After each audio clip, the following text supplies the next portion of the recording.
ceremonial guitar has been smashed, and that means we are set for football at Huntington Bank Field.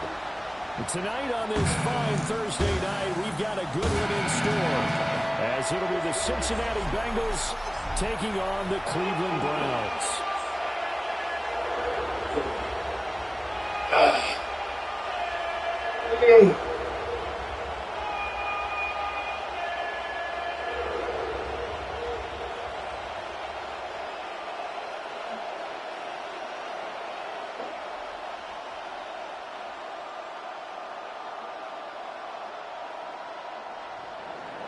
About set to begin another week of football, and happy to have you along. We are underway on Thursday night prime time. And they will wrangle them down a couple yards shy of the 30. So here come the Browns for their first drive on offense. They'll be led out by the former Colorado Buffalo, their rookie quarterback. Very highly regarded going into the draft. It was a surprise that he lasted until the 5th round. I was there in Green Bay and witnessed the whole thing happening. But he has a great chance to prove his doubters wrong. I think he's going to a great situation. We know he's incredibly accurate, completed over 74% of his passes in his final season at Colorado. And what I like the most, his attitude, handling what happened to him during the draft process. Now he has a chance to be the guy in Cleveland. And he gets this one just shy of the 40 to mark him down at the 39. That's a pickup of 11 and a first down on their first offensive play. Nice little nifty play for him there. Yeah, that's the ability to read a defense and utilize players that don't often get picked up in coverage easily. And I'm talking about being able to use the backs out of the backfield. Because I know that when I used to cover, hey, we got everybody come. Oh, he just stuck up. The Bengal pressure gets him that time. Down he goes. Shamar Stewart collapses the pocket and drops him for a loss of 3. Chalk that one up to bad acting, I guess, because they certainly failed to sell the handoff, and the pressure stayed keyed in on the quarterback. No Oscar awards for this offense, just a loss of yardage.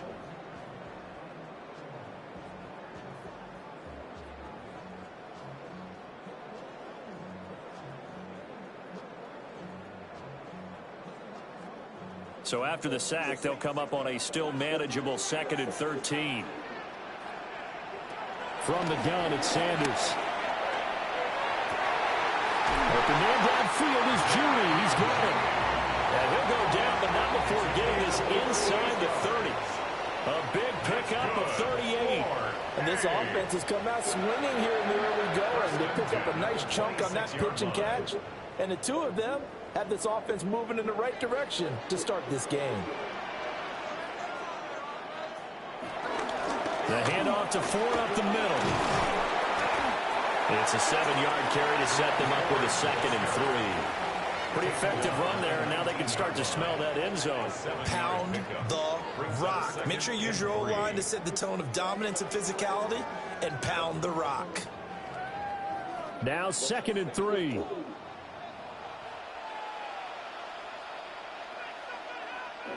Well, they'll run it here on the jet sweep. And that is well read there defensively. He was looking to use his speed to get the edge, but they said no way. Well, as a wideout, when you take that handoff and you're coming around the edge, you're expecting to see nothing but empty space in front of you. But if not... Well, things can go south in a hurry, and that's exactly what we saw on that play with a loss. And that is incomplete. Oh, he had a defender right there with him to force that to the ground. And 4th down now coming up.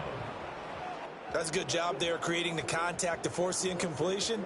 And now since it's 4th down, that should set up a field goal situation. And a nice sigh of relief defensively to be able to hold them to 3.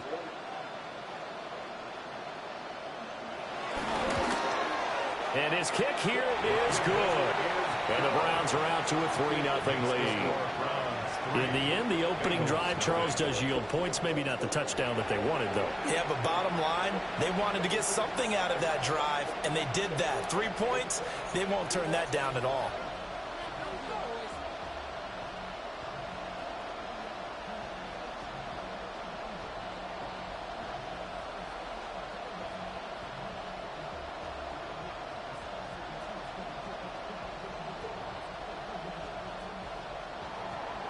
is the kickoff unit as they run up and send this one away.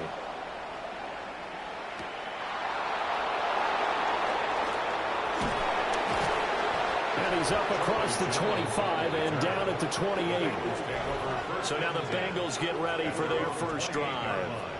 And they'll be led out by their quarterback, a former Pac-12 Offensive Player of the Year from the University of Washington. It's Jake Browning. Every time he leads his team out, there's no questioning he's put the work in to earn his place in the NFL. There's no shortage of stories we've heard throughout his career about the effort he puts in to be in this spot. And that motivates everybody on his team.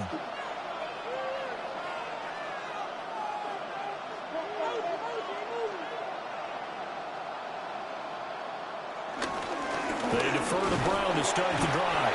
A short gain here, maybe a yard to the 29. They suspected it was a power play up the middle coming at him, and boy, were they right. That defense got downhill in a hurry and limited them to just a couple on first down. Got it here at the 29 on 2nd and 8.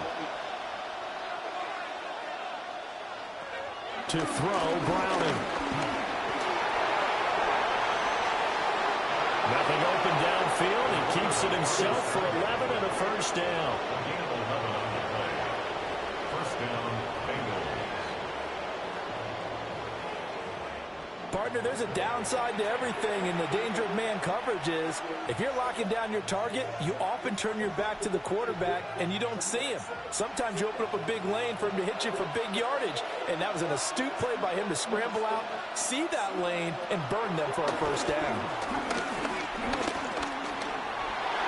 And he'll protect himself at the end here as he winds up getting pretty decent yardage.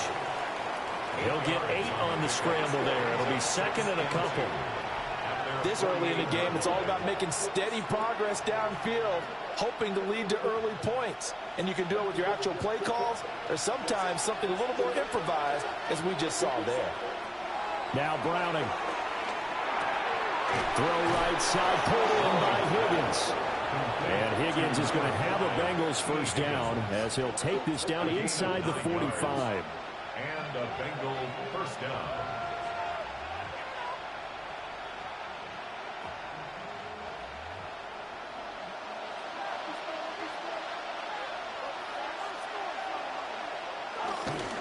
They'll give this up the middle to Brown. And a good push up front, and he's able to navigate his way down inside the 30. That one good for 15, and the Bengals get a first down.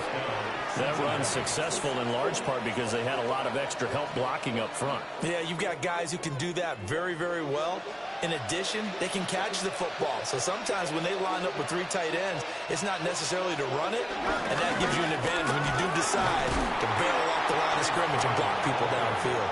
And this time they were waiting for him as he'll be knocked down before he can get back to the line of scrimmage.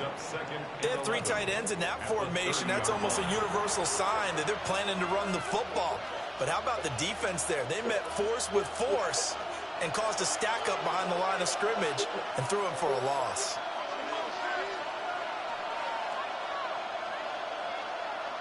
Here's Browning. That's to the sideline and incomplete. A great job defensively taking away his receivers, and he was forced to put that one into Lake Erie, but that's what good quarterbacks do. They don't take unnecessary chances if they don't have to.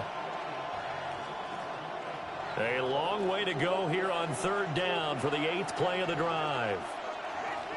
In motion, the tight end.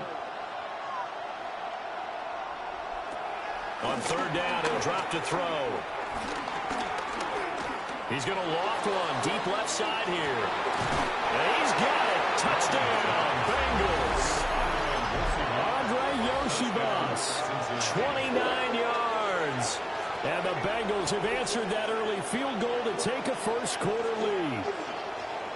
And they use that height on the outside to get the score.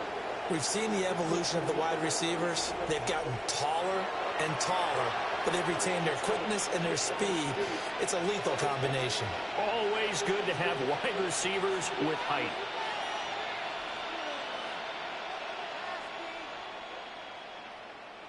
Evan McPherson for the extra point.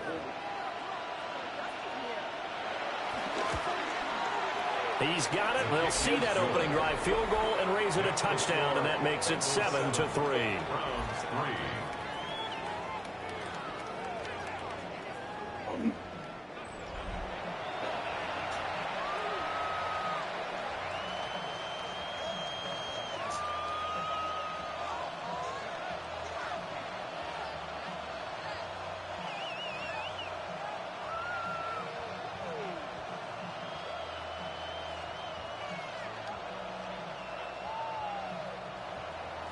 After the touchdown, McPherson on to kick this one away.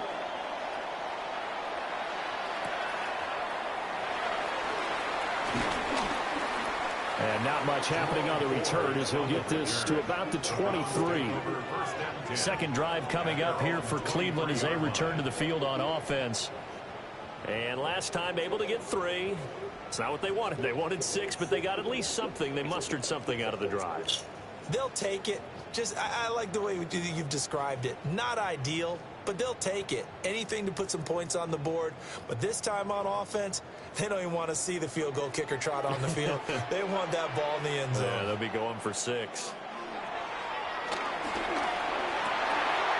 Oh, he's got a man wide open, complete. And they nearly get this all the way to midfield. Mark him down at the 49.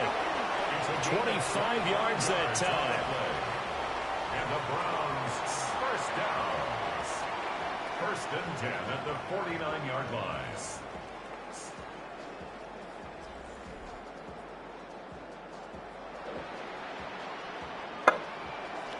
And as a quarterback, you always want to exploit gaps in the defense, and he finds one here. Crossing route, working from right to left across the field. And once you get defenders going in the wrong direction, it is awfully hard for them to pivot back, and you end up getting the first downs. This will be caught. Judy. And he'll go down, but not before getting this inside the 30. After 1, 7-3 the score on EA Sports.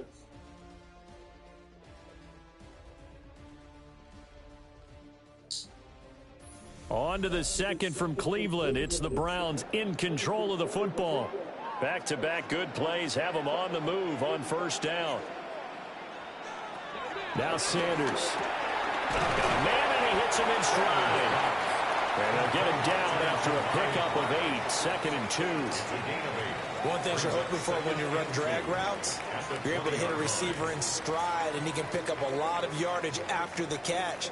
But in this situation, the defense was effective, able to stop him before he could get a good head of steam going. This is Ford. And this one goes nowhere. Losing yardage back at the 22. He'll lose a yard on the play, so now they need 3 yards on third down. The short field shrinks even more with the type of bodies they brought in on that play. Those extra tight ends, they weren't able to secure their blocks, and that one ended up going backwards.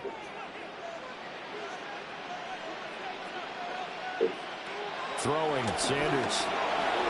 Working the middle of the field, and he's got a man complete. And brought down, but not before they get it inside the 10 to the 7. They're able to convert on third down, and that sets up a 1st and goal. 1st and goal at the 7-yard line.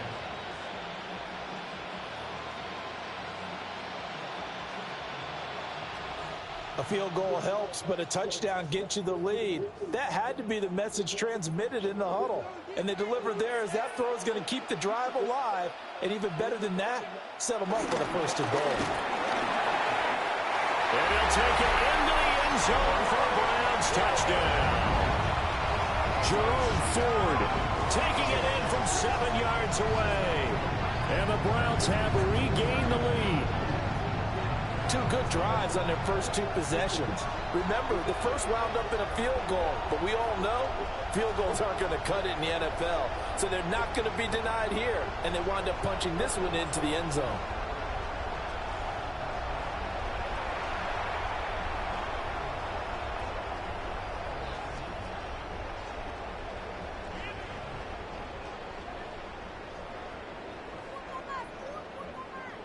Now the extra point try forthcoming.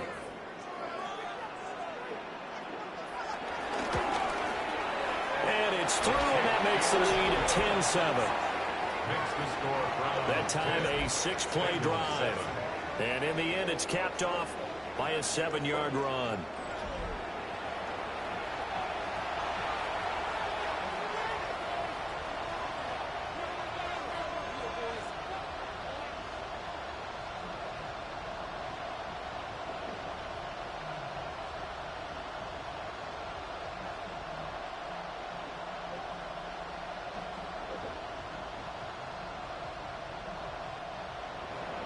The Browns kicking team out there now as they'll send this one away.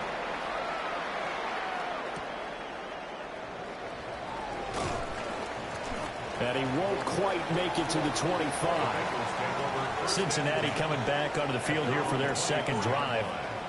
This drive here beginning probably with a pair of motivated groups. Remember, the offense scored a touchdown on their last time out, looking to repeat that in Charles's defense. They were very frustrated after giving up 6 the last time on the field.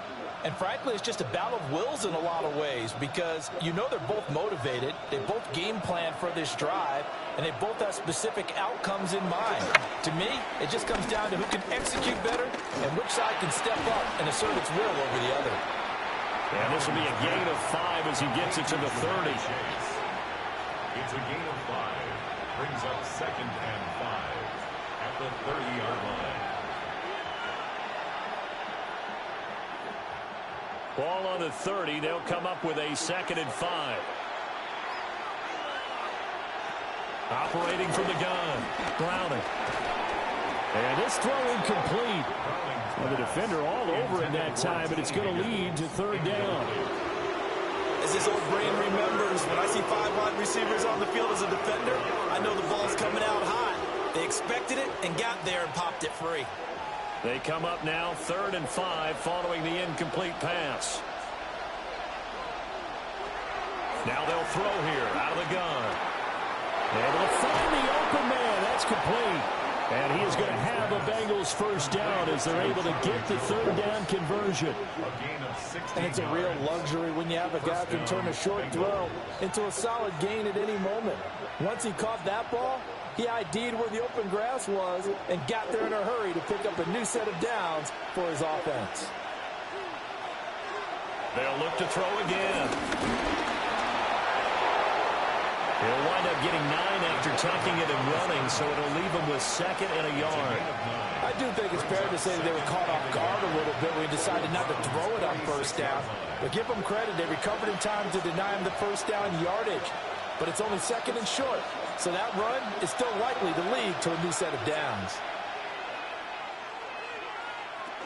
An inside give, Brown. Oh, he shifts past him. He'll get this one down near the 20-yard line, just shy of the 20. 41 yards rushing for him now, and he's only carried the ball 4 times. And a Bengal first down.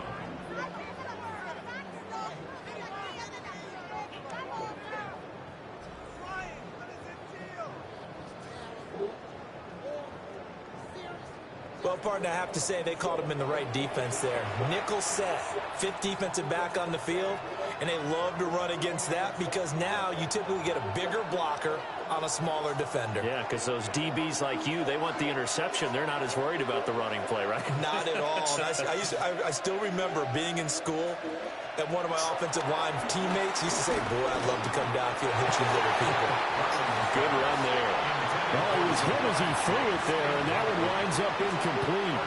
Well, a momentary speed bump there with that throw, partner. The defense had other ideas, and they're trying to mount a small stand before this drive reaches the end zone. 2nd and 10.